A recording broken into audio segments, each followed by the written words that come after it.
Morning. He ate cats, crashed from space, and became an 80s icon. But behind the furry puppet, chaos ruled the set. The actors walked off. The star threatened to quit. And one performer, they spent 4 years under the floor in total darkness. These are 20 secrets about ALF that have been hidden for decades. And the bonus, a finale so dark that the National Broadcasting Company refused to air it for years. No problem. Number 20, the puppet took 22 people to operate. Yeah, just a second. When ALF premiered in September 1986, audiences saw a wisecracking alien living with a typical suburban family. What they didn't see was the army of people required to bring him to life. ALF wasn't a simple hand puppet or a costume. He was an incredibly complex mechanical creation that required a whole team working in perfect synchronization. Paul Fusco provided the voice and operated the right hand. Another puppeteer controlled the left hand. A third managed the facial expressions through a series of cables and levers. Others handled the eyes, which moved independently to create realistic expressions. The ears had their own operator, twitching and rotating in response to ALF's emotional state.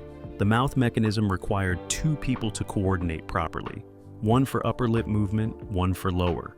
And that was just for basic scenes. For complex shots requiring whole body movement, the crew expanded to over 22 people working beneath the set, crammed into a space barely 4 feet high. They communicated through headsets, timing every gesture, every blink, every smirk. A single 30-second scene could take hours to film, because if any operator made a mistake, they'd have to start over. The coordination required was extraordinary, like conducting an orchestra in which every musician was hidden underground, and no one could see the conductor. Number 19, the set was built entirely on platforms. Furniture. Alf, why did you pile up all the furniture? The Tanner house looked completely normal on screen, a typical middle-class suburban home with furniture, carpeting, and all the warmth of an 80s sitcom family. But the entire set was built on platforms elevated 4 feet off the ground. Every room, every hallway, every piece of furniture sat on raised floors, with trapdoors cut throughout. Beneath those platforms was a dark, cramped network of tunnels where the puppeteers lived during filming. They'd crawl through the spaces, positioning themselves under trapdoors, and thrust their hands up through openings to operate ALF. The platforms weren't solid either. They were constructed from lightweight materials that flexed and creaked constantly. Actors had to learn where to step safely, avoiding trapdoors that could collapse if they stepped on them incorrectly. Andrea Elson, who played Lynn, the daughter, fell through twice during the first season, dropping into the puppet pit and nearly injuring the operators below. The set designers tried to reinforce the floors, but the solutions were temporary.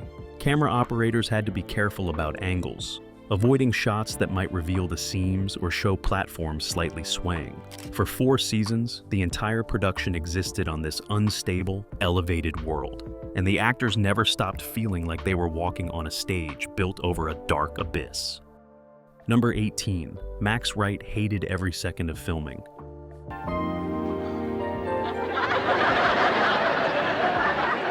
Max Wright played Willie Tanner, the frustrated but loving father figure to ALF. On screen, he portrayed exasperation mixed with affection, creating a believable dynamic with the alien puppet. But off camera, Wright's frustration wasn't acting. He genuinely despised working on the show. From day one, he clashed with the production style, hating the endless technical delays, the stop and start filming necessitated by puppet malfunctions, and the fact that he spent most of his time acting opposite a piece of foam rubber. Wright was a trained theater actor who valued spontaneity and human connection. He'd appeared in serious dramas and Shakespeare productions. To him, ALF represented everything wrong with television, commerce over craft, spectacle over substance. He'd arrive late to set, deliver his lines with barely concealed contempt, and leave the moment filming wrapped. He refused to attend promotional events, wouldn't participate in press tours, and openly mocked the show in interviews years later. Cast members tried befriending him, but Wright kept his distance, treating everyone with cold professionalism. Anne Shadeen, who played his wife Kate, later said working with Wright was like acting next to an iceberg. The tension affected everyone. Scenes that should have felt warm felt strained, and Wright's misery was visible to anyone paying attention, a talented actor trapped in a job he considered beneath him. Number 17, Anne Shadeen walked off set multiple times. 19 seconds there, Wilmington. Anne Shadeen brought warmth and stability to Kate Tanner, the patient mother who somehow managed both a chaotic household and an alien house guest. But maintaining that composure on camera required enormous effort because Shadeen was constantly on the verge of breaking. The technical demands of working with a puppet repeatedly drove her to the edge. Scenes would take hours to complete because ALF's mechanisms malfunctioned or puppeteers needed adjustments. She'd deliver perfect takes only to hear cut because ALF's mouth didn't sync properly or his eyes looked the wrong direction. During season 2, she walked off set in the middle of filming, declaring she was done. Producers had to shut down production, talk her down, and promise improvements that never materialized. She returned reluctantly, but the pattern continued. More walkouts, more emergency meetings, more temporary fixes. What made it worse was that Shadeen had no outlet for frustration. Max Wright openly hated the job, but Shadeen felt obligated to maintain professionalism. She smiled through interviews, praised the show publicly, and kept her struggles private. Only years later did she reveal how close she came to quitting permanently, how many nights she went home crying from exhaustion and frustration. The show that looked effortlessly charming was held together by an actress on the verge of collapse who somehow kept showing up. Number 16. The child actors spent 4 years crawling under the set.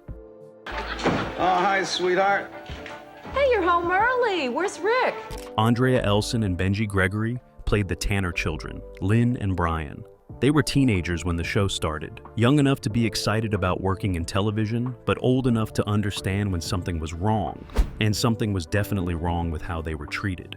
Because of ALF's puppet setup, any scene where the alien interacted with the kids required them to work beneath the platforms. They'd crawl through the dark tunnels under the set, squeeze into tiny spaces, and perform while lying on their backs or crouched in positions that wrecked their spines.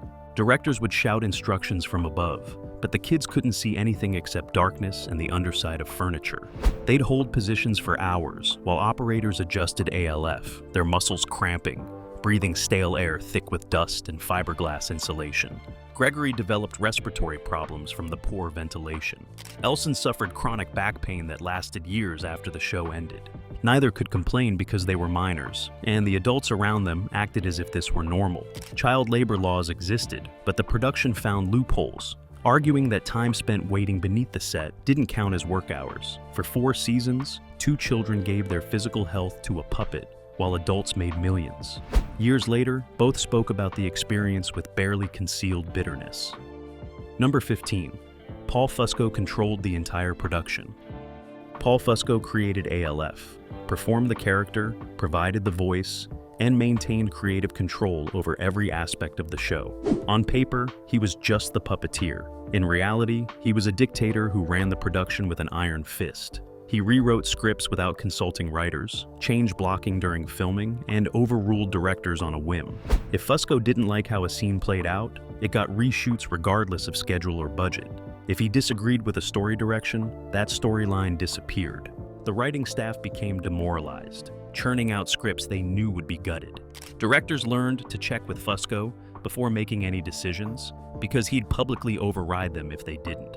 Actors had no recourse when Fusco changed their dialogue mid-scene, forcing them to improvise responses that often made no sense. The power dynamic created resentment throughout the production. Fusco believed his vision was the only thing that mattered, that everyone else was supporting his creation. And legally, he was right. He owned ALF outright, controlling the character's image, voice, and story. The National Broadcasting Company needed him more than he needed them. So, his demands went unchallenged, his tantrums tolerated, his control absolute. Cast members later described feeling like puppets themselves, manipulated by a man who cared more about foam rubber than human beings. Number 14. The show's success was built on merchandising.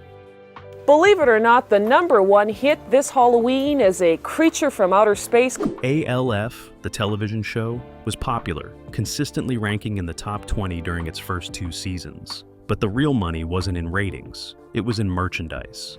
Before the pilot even aired, the National Broadcasting Company had lined up licensing deals worth tens of millions of dollars. ALF, plush toys, lunchboxes, Halloween costumes, bed sheets, breakfast cereals, you name it.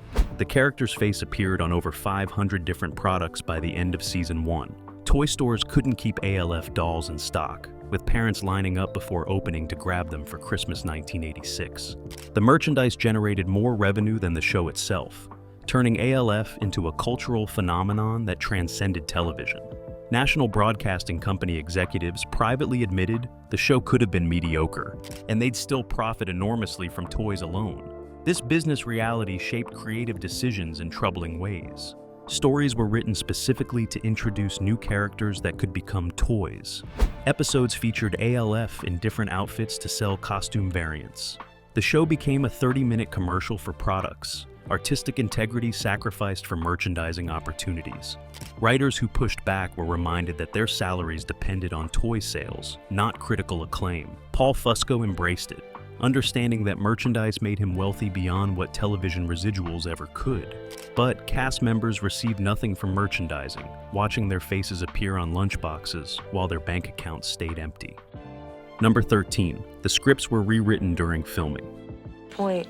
You're darn right. What is it? That we can't. Television productions typically follow a straightforward process. Scripts get written, revised through table reads, and finalized before filming begins. ALF ignored this entirely. Scripts would arrive on set Tuesday morning for a Friday taping, but those scripts were just suggestions. Paul Fusco would read them, decide he didn't like jokes or storylines, and start rewriting during rehearsal. He'd hand actors new pages with completely different dialogue minutes before the cameras rolled. Sometimes he'd improvise ALF's lines during filming, forcing actors to respond extemporaneously to jokes they'd never heard. Max Wright especially hated this practice, arguing that good acting required preparation and rehearsal.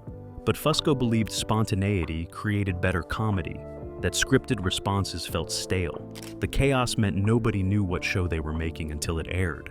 Writers would watch episodes and barely recognize their work. Directors couldn't plan shots because the scenes kept changing. Actors developed anxiety about what nightmare awaited them each week. Andrea Elson later described it as controlled chaos that was barely controlled. The only person who thrived in the madness was Fusco, who loved the unpredictability and power it gave him. For everyone else, it was 4 years of walking a tightrope without a safety net, never knowing if the ground beneath them would hold. Number 12. The show filmed next to Gilligan's Island. Focus! Let me turn it on before... The ALF soundstage at National Broadcasting Company Studios sat directly adjacent to the old Gilligan's Island Lagoon, a famous Hollywood landmark. The proximity was coincidental, but became meaningful to the cast and crew who needed escape from the tension. During breaks, actors would walk over to the lagoon, sitting by the water where Bob Denver and Alan Hale Jr. had filmed decades earlier. It became an unofficial therapy spot, a place to decompress from the chaos. Max Wright would smoke cigarettes by the lagoon between takes, staring at the water in silence. Anne Shadeen would bring lunch there, eating alone rather than in the crowded commissary. Even the puppeteers, when they could crawl out from beneath the set, would emerge blinking into sunlight and head straight for the lagoon.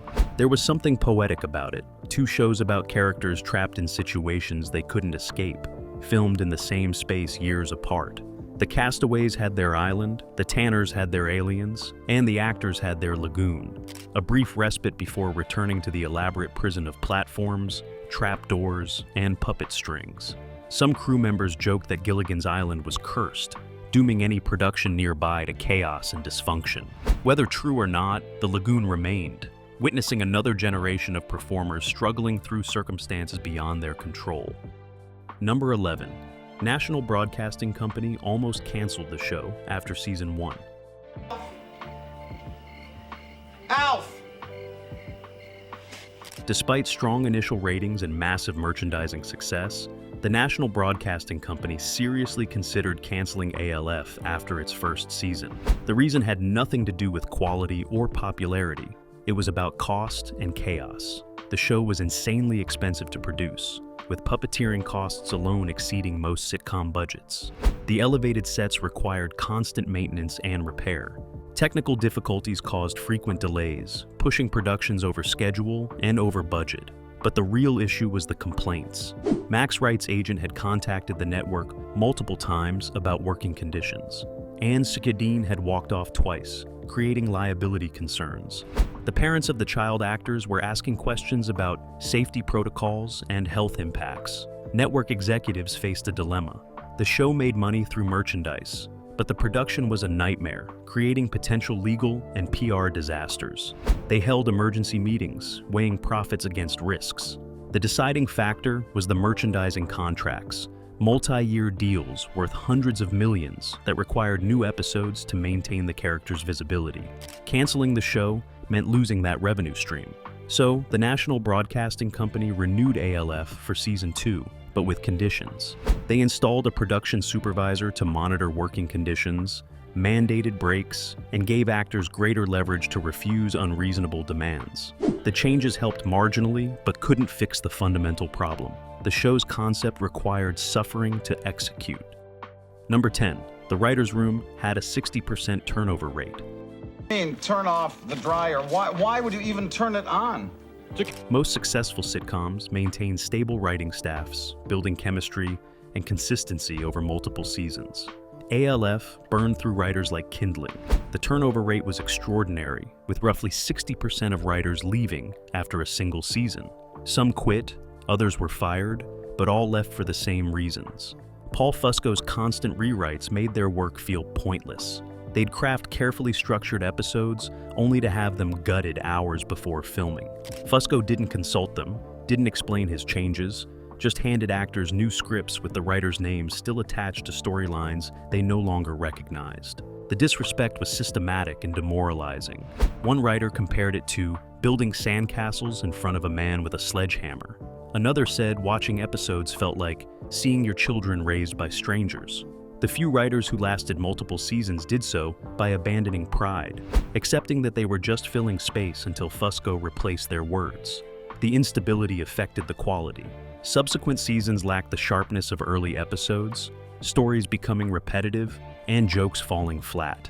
Without consistent voices guiding the narrative, ALF drifted, losing the satirical edge that initially made it enjoyable. But Fusco didn't care about critical reception. As long as merchandise was sold, the show's artistic decline was irrelevant, and the merchandise kept selling, sustaining a production that had long stopped serving anyone except its creator. Number 9. The cat jokes created real animal welfare concerns. Be quiet, you're scaring Damien. All right, that's it. ALF's running gag about wanting to eat the Tanner family cat, Lucky, was meant to be harmless comedy. The alien came from Melmac, where cats were a delicacy, so his constant attempts to cook Lucky provided easy laughs. But animal welfare groups didn't find it funny. They flooded the National Broadcasting Company with complaints, arguing the show encouraged animal cruelty and made light of harming pets. Some local stations received bomb threats from extremist groups demanding the show be pulled. The controversy forced producers to add disclaimers before episodes, assuring viewers that no animals were harmed. They had Lucky run away midway through the series, hoping to quiet critics. It didn't work. Protesters picketed the National Broadcasting Company studios, carrying signs with images of cats. Paul Fusco was genuinely baffled, insisting it was obviously satire, that no reasonable person thought the show endorsed eating pets. But the complaints kept coming, even after Lucky's departure. Merchandising took a hit when major retailers refused to stock ALF products featuring cat-eating jokes. Eventually, writers toned down the references significantly, but the damage lingered. What seemed like innocent comedy revealed how easily humor could cross lines audiences weren't willing to accept, even in a show about a furry alien living in suburbia. Number 8. Benji Gregory developed lasting health problems from the production. Based on those pants, you were some type of outpatient. Benji Gregory was only 8 years old when ALF premiered, a sweet kid excited to be on television. By the time the show ended 4 years later, he was dealing with health issues that would follow him into adulthood. The hours spent beneath the platforms in poorly ventilated spaces damaged his respiratory system. He developed chronic bronchitis and later asthma, conditions doctors directly linked to prolonged exposure to fiberglass particles and dust under the set. The awkward positions required for puppet interaction caused skeletal problems and minor scoliosis that required physical therapy throughout his teenage years. But the physical damage paled compared to the psychological impacts. Gregory struggled with the transition from child star to regular kid, facing identity issues and depression. The show had consumed his childhood, taking him out of everyday school environments and social development. When it ended, he felt lost, untethered. He attempted various careers but never found a stable footing. In 2019, he spoke publicly about how ALF had affected his life, acknowledging both gratitude for opportunities and resentment for what it cost him. The interview painted a troubling picture of child labor in 80s television, where protections existed on paper but failed in practice, leaving young performers to carry the consequences alone. Number 7. The show's ratings collapsed in season 4. Let me turn it on before you pelt me. For 3 seasons, ALF maintained solid ratings, hovering around the top 20 shows on television. Then season 4 began, and the audience vanished. Ratings dropped by nearly 40% within the first month. National Broadcasting Company executives panicked, demanding explanations. Research showed viewers had simply grown tired of the formula. The novelty of an alien living with a family had worn off, and the repetitive storylines offered nothing new. Critics who'd initially praised the show's quirky charm now call it stale and predictable. The behind-the-scenes chaos had finally caught up with on-screen quality. Scripts felt rushed, performances seemed tired, and even ALF's wisecracks lacked the sharpness of earlier seasons. Paul Fusco blamed the time slot, arguing the National Broadcasting Company had moved them to a death slot against stronger competition. But internal reports told a different story. The show was dying because it had exhausted its premise and alienated the creative talent needed to evolve. The National Broadcasting Company decided to cancel midway through season 4, but agreed to let them film through their contracted episodes. The cast learned about cancellation through industry trades rather than official notification, a final indignity in a production that had never respected them. They finished filming in a fog of relief and disappointment, grateful to escape but sad it ended so unceremoniously. Number 6. The finale ended on a cliffhanger. National Broadcasting Company refused to resolve. Warning. The final episode of ALF aired in March 1990, and it shocked viewers. Rather than a proper conclusion, the show ended with ALF being captured by the alien task force, his fate uncertain and terrifying. The Tanners watched helplessly as government agents took their friend away, presumably to be dissected or imprisoned. Credits rolled on that dark image, leaving millions of fans devastated. What audiences didn't know was that this wasn't supposed to be the finale. Paul Fusco had written it as a season-ending cliffhanger, assuming the National Broadcasting Company would renew the show for season 5, where ALF would escape and reunite with the Tanners. But the National Broadcasting Company had already decided to cancel and never told Fusco until after filming. He begged them to let him shoot a proper ending, even offering to fund it himself. They refused, arguing the expense wasn't justified for a canceled show. For 6 years, that dark cliffhanger stood as ALF's ending, a beloved character's story concluding with capture and implied death. Fan outrage eventually pressured the National Broadcasting Company to commission a TV movie, Project ALF, in 1996, which resolved the cliffhanger. But the damage was done. An entire generation remembered ALF not for laughs, but for that traumatic final image of an alien being dragged away in chains. Number 5.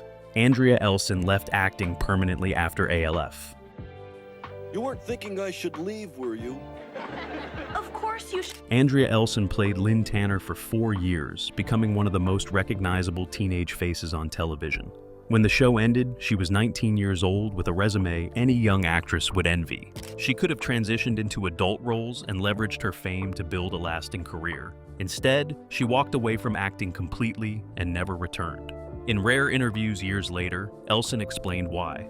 The ALF experience had broken something inside her, destroying any love she'd had for performing. The physical pain from working beneath the platforms, the creative frustration of acting opposite a puppet, the toxic atmosphere created by feuding adults. It all accumulated into trauma she couldn't shake. She'd developed anxiety about auditions, panic attacks about returning to sets, and a deep distrust of the entertainment industry. When her agent called with opportunities, she'd feel physically ill, so she stopped answering. She attended college, got a degree in photography, and built a quiet life far from Hollywood. Friends from the show would invite her to reunions. She'd politely decline. The character of Lynn Tanner felt like someone else entirely, a girl she didn't recognize and didn't want to remember. Her departure from acting was a quiet tragedy, talent abandoned because an industry failed to protect a young performer. Number 4. The puppet still exists in Paul Fusco's garage. No! Don't go back for that stupid cat! This is no time for a snack! After ALF ended, the original puppet didn't go to a museum or archive. Paul Fusco took it home and stored it in his garage. For over 3 decades, the most famous alien in television history has sat in a Southern California garage, surrounded by boxes and old furniture. Fusco occasionally brings the puppet out for conventions or special appearances, but mostly it just sits there, deteriorating slowly. The foam rubber has hardened and cracked. The fur has faded from its original brown to a sickly yellowish color. The mechanical components no longer work properly, and the eyes that once moved independently are now stuck in fixed positions. Collectors have offered Fusco millions for the original puppet. The Smithsonian inquired about acquiring it for its entertainment collection. He's refused every offer, maintaining that ALF belongs to him and will stay with him until he decides otherwise. There's something sad about it. This iconic character slowly rotting in darkness while its creator ages alongside it. Cast members have expressed discomfort with the situation, feeling that ALF should be appropriately preserved or displayed where fans could appreciate it. But Fusco remains unmoved. The puppet that required 22 people to operate now sits alone, a monument to ego and creative control taken to its logical extreme. Number 3. Max Wright's later life became a cautionary tale. What? He's rhyming the last word of everything I say. Go ahead, Alf.